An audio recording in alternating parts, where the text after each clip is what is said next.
Hello my students, आपका पुनः आज के इस नए वीडियो में स्वागत है। और आज के इस नए वीडियो में हम कक्षा 9वीं का अध्याय 4 का एक टॉपिक है जिसमें आपको परमाणु संरचना का आपको आरेख या फिर रेखा चित्र बनाना पड़ता है। इसे हम इलेक्ट्रॉन बिंदु की संरचना के निर्माण भी कह सकते हैं। तो इसके अंतर्गत आपको विभिन्न परमाणुओं के विभिन्न तत्वों के विभिन्न परमाणु के आपको इलेक्ट्रॉनिक विन्यास को इलेक्ट्रॉन बिंदु संरचना के रूप में दर्शाना पड़ता है। तो कैसे है इसको हल करा जाता है, आज के इस वीडियो में हम इससे सीखने वाले हैं। तो वीडियो को ध्यानपूर्वक शुरू से लेकर अंत तक जरूर देखिएगा। चलिए अब हम वीडियो को बिना किसी देरी के शुरू करते हैं। तो देखिए, मैंने आपके सामने कुछ विविध उदाहरण लिख कर रखा हूँ। इन विविध उदाहरण के हम निम्न रूप से परमाणु संरचना का आरेख बनाने वाले हैं। तो सबसे पहले हम हल डाल देते हैं, है ना। हल या फिर उत्तर डाल देंगे, है ना। तो देखिए, सबसे पहले हम लेते हैं के यानी पोटेशियम को लेते हैं। तो देखिए, पोटेशियम का परमाणु क्रमांक कितना होता है? 19। पोटेशियम का परमाणु क्रमांक होता है 19। हम सबसे पहले इसके लिखेंगे इलेक्ट्रॉनिक विन्यास। तो देखिए, इलेक्ट्रॉनिक विन्यास लिखने के लिए सबसे पहले करना क्या पड़ता है? इलेक्ट्रॉनिक विन्यास लिखने के लिए हमें, है ना, 3 कोष चाहिए होगी, है ना। 3 कोष चाहिए हमें। पहले कोष में 2 आते हैं, दूसरे कोष में 8 आते हैं और तीसरे कोष में भी 8 आते हैं, है ना। 8 इलेक्ट्रॉन आते हैं। तो देखिए, इसका परमाणु क्रमांक कितना है? 19 है। तो देखिए, पहले कोष में कितना आएगा? 2 आ जाएगा। फिर देखिए 8 आ जाएगा। फिर देखिए 8 और 10 कितना हो गया? 2 हो गया। फिर मैंने आपको बताया तीसरे कोष में कितना आता है? अधिकतम 8 आता है। तो देखिए, अधिकतम कितना आएगा? 8 आ जाएगा। तो देखिए 2 8 10 हो गया, 10 और 8 18 होगा। बचा कितना? एक को हम चौथे कोष में लिख देंगे। तो इस प्रकार से इलेक्ट्रॉन विन्यास को भरा जाता है ना। पहले कोष में कितना इलेक्ट्रॉन आते हैं? 2 आते हैं अधिकतम। दूसरे कोष में अधिकतम इलेक्ट्रॉन 8 आते हैं और तीसरे कोष में अधिकतम इलेक्ट्रॉन भी 8 आते हैं। तो इस प्रकार से आप इलेक्ट्रॉन विन्यास आपको भरते आना चाहिए। साथ ही में आपको तत्व का परमाणु क्रमांक पता होना चाहिए। इसके आधार पर हम परमाणु संरचना का आरेख बनाएंगे। तो देखिए, सबसे पहले आप बनाएंगे नाभिक। नाभिक में आप लिखेंगे तत्व का नाम। इसके बाद आपको कक्षाएं बनानी है। इलेक्ट्रॉन विन्यास के हिसाब से आपको कक्षा बनानी है। तो देखिए, यहाँ पे कितनी कक्षाएं में, यहाँ अर्थात कितने कोष में यहाँ पर दिए गए? यहाँ पर 4 कोष है, तो हम 4 कक्षाएं बना देंगे। तो देखिए, 4 कक्षाएं हमें गोलक के रूप में बनानी है। आप इसे प्रकार की सहायता से बना सकते हैं। फिलहाल मैं अभी इसे वैसे ही बना दे रहा हूँ। कितनी बना दी है? 4 बनानी है। तो देखिए, 1 हो गई, ये 2 हो गई, ये 3 हो गई और ये 4 हो गई। ये थोड़ा रफ टाइप में कर दिया हूँ, आप समझ जाना, है ना। तो देखिए, पहले कक्षा में हम कितने इलेक्ट्रॉन भरने हैं? 2 भरने हैं। तो हम यहाँ पर सिंपली से 2 गोला बना देंगे, 2 बिंदु टाइप में बना देंगे। हम इसे कहते हैं इलेक्ट्रॉन बिंदु संरचना कहते हैं, है ना। इलेक्ट्रॉन को हम बिंदु के माध्यम से दर्शा रहे हैं, इसलिए हम इसे इलेक्ट्रॉन बिंदु संरचना भी कहते हैं। दूसरी कोष में 8 भरना है। तो देखिए, हम 8 भर देंगे सिंपल से। 1 2 3 4 5 6 7, ये 8 हो गया।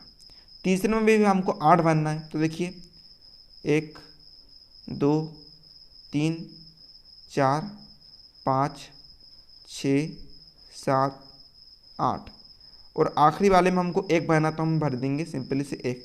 इस प्रकार से परमाणु संरचना का चित्र बनता है। आगे वाले भी आप सोल्व कर सकते हैं। तो मैं देखिए आपको सोल्व करके बताता हूँ। देखिए, सेकंड हमको दिया है कैल्शियम। देखिए, कैल्शियम में भी आप इलेक्ट्रॉन विन्यास भरेंगे। जैसे कि मैंने आपको बताया है, कैल्शियम का परमाणु क्रमांक होता है 20। तो 20 का हम इलेक्ट्रॉन विन्यास निकालेंगे। पहले कोष में अधिकतम आते हैं 2, तो हम 2 इलेक्ट्रॉन लिख देंगे। फिर दूसरे कोष में अधिकतम इलेक्ट्रॉन 8 आते हैं। तीसरे कोष में अधिकतम इलेक्ट्रॉन आते हैं 8। तो देखिए, 8 2 16 और 2 18 हो गया। 18 हो गया, 18, है ना। तो बचे कितने बच्चे? 20 में से बच्चे अब 2 बचे हैं। तो हम 2 इसको इधर लिख देंगे। अर्थात इलेक्ट्रॉन विन्यास कितना हो गया? 2 हो गया, 8 हो गया, 8 हो गया और 2 हो गया। चलिए अब हम इसकी भी परमाणु संरचना बनाते हैं। तो देखिए छात्रों, मैंने इलेक्ट्रॉन विन्यास के आधार पर यहाँ पर 4 कक्षाएं बना दिया हूँ कैल्शियम की। बीच में क्या है, नाभिक है ना। तो देखिए पहले कक्षा में 2 इलेक्ट्रॉन बनने, तो देखिए हमने यहाँ पर एक ये हो गया और एक ये हो गया, 2 इलेक्ट्रॉन हो गए, है ना। सॉरी यहाँ पर हमें एक को कक्षा बना देनी थी, चलिए मैं बना देता हूँ। फिर देखिए दूसरे में हमें 8 इलेक्ट्रॉन बिंदु बनाना है। तो देखिए भर देते हैं हम 1 2 3 4 5 6 7 8। तीसरे में भी हमें 8 इलेक्ट्रॉन बिंदु बनना है। तो देखिए हम भर देते हैं 1 2 3 4 5 6 7 और ये 8। इस आखिरी कक्षा में हमें भरना है 2। तो देखिए हम भर देंगे 2, एक ये हो गई और एक ये हो गई। इस प्रकार से आपको करना है। चलिए हम नेक्स्ट उदाहरण देखते हैं सोडियम का। तो समझिएगा सोडियम का परमाणु क्रमांक होता है 11। तो इसका हम इलेक्ट्रॉन विन्यास भरेंगे। तो देखिए कितना होगा, पहली कक्षा में अधिकतम 2 इलेक्ट्रॉन, दूसरी कक्षा में अधिकतम 8 इलेक्ट्रॉन। 8 और 10 कितना हो गया, 8 और 2 हो गया 10, बचा कितना 1। तो तीसरी कक्षा में कितना आ जाएगा, 1 इलेक्ट्रॉन आ जाएगा। चलिए अब हम इनकी इलेक्ट्रॉन बिंदु संरचना बनाते हैं। तो देखिए पहली कक्षा में कितने इलेक्ट्रॉन है, 2 है, तो हम यहाँ पर 2 इलेक्ट्रॉन बिंदु भर देंगे। इसी प्रकार से दूसरी कक्षा में कितने इलेक्ट्रॉन है, 8 है, तो हम यहाँ पर 8 भर देंगे। जैसे कि आप देख सकते हैं 1 2 3 4 5 6 7 8। तीसरी कक्षा में मात्र हमको 1 भरना है, तो हम भर देंगे 1। तो इस प्रकार से बनाया जाता है। चलिए अब हम एक और देख लेते हैं। चलिए अब हम मैग्नीशियम परमाणु क्रमांक 12 का देख लेते हैं। इसका इलेक्ट्रॉन विन्यास क्या होगा। देखिए पहली कक्षा में अधिकतम 2 इलेक्ट्रॉन, 12 में से 2 गए। दूसरी कक्षा में अधिकतम 8 इलेक्ट्रॉन, 12 में से 8 और 2 10 चल गए, 10 चल गए, बचे कितने, 2 बचे। तो तीसरी कक्षा में 2 इलेक्ट्रॉन हो जाएंगे। चलिए अब हम इनकी इलेक्ट्रॉन बिंदु संरचना बनाते हैं। तो देखिएगा पहली कक्षा में 2 इलेक्ट्रॉन, ये 1 और ये 2। दूसरी कक्षा में अधिकतम 8 इलेक्ट्रॉन, तो हम भर देंगे 8। जैसे कि आप देख सकते हैं 1 2 3 4 5 6 7 8। तीसरी कक्षा में कितने हो गए, 2, ये 1 हो गया और ये 2 हो गया। तो इस प्रकार से आपको सारी परमाणु संरचना, इलेक्ट्रॉन बिंदु संरचना निर्माण करते आना चाहिए। जैसे कि मैंने आप सभी को बता दिया हूँ। करना क्या है, आपको परमाणु क्रमांक उनके पता होना चाहिए आपको, फिर आपको इलेक्ट्रॉन बिंदु संरचना बनाते आनी चाहिए, है ना। पहली कक्षा में होते हैं 2 इलेक्ट्रॉन अधिकतम, दूसरी कक्षा में अधिकतम 8 इलेक्ट्रॉन होते हैं, तीसरी कक्षा में भी अधिकतम 8 इलेक्ट्रॉन होते हैं।